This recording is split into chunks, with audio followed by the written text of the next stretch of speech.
You've seen this happen 100 times, right? A player has the game of their life, an absolute masterpiece, but their team still loses. So how on earth does that happen? And what are the numbers telling us that the highlights just don't? And that's the big question we're diving into today. It just doesn't seem possible, does it? One guy puts up these historic numbers, just a masterclass in scoring. And yet, when the final buzzer sounds, it's a loss. How?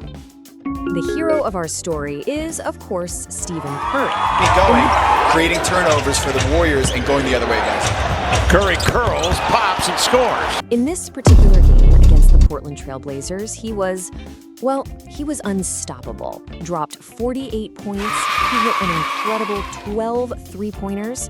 I mean, come on. That's the kind of performance that should be an automatic win. But it wasn't. The final score was 136 to 131. The Warriors lost. And this is where that deep, gut-wrenching frustration kicks in. You've got this unbelievable, historic individual effort, and it's all for nothing. So you see, what we're really dealing with here are two totally conflicting stories. On one hand, you've got the story of the box score, which is all about individual brilliance, a one-man show. But then you have the story of the final score, and that one's about team failure. Our job is to figure out which story is telling us the real truth. To really get the impact of a loss like this, you have to look at the fans. The reaction wasn't just, shucks, we lost. It was this deep, almost existential frustration. This feeling that a legendary career is just being squandered, one spectacular, losing effort at a time.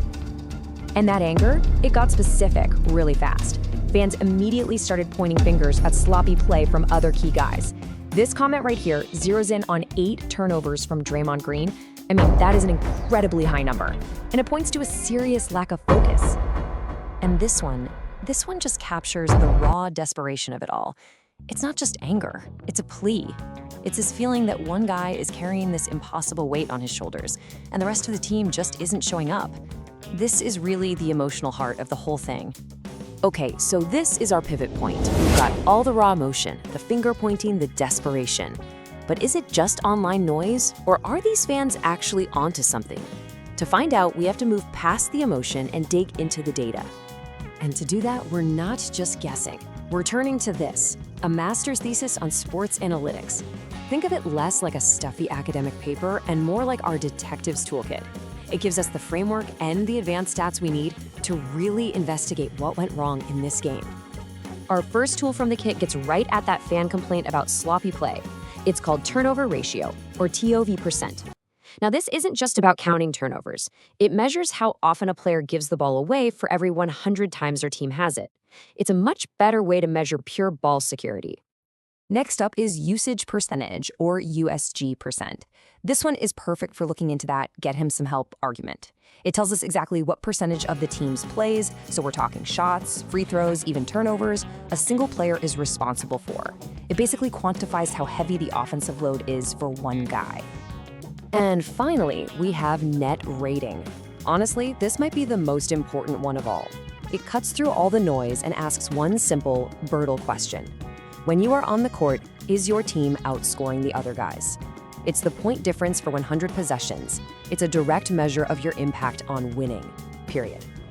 All right, so we've got the emotional fan complaints on one side and our shiny new analytical tools on the other.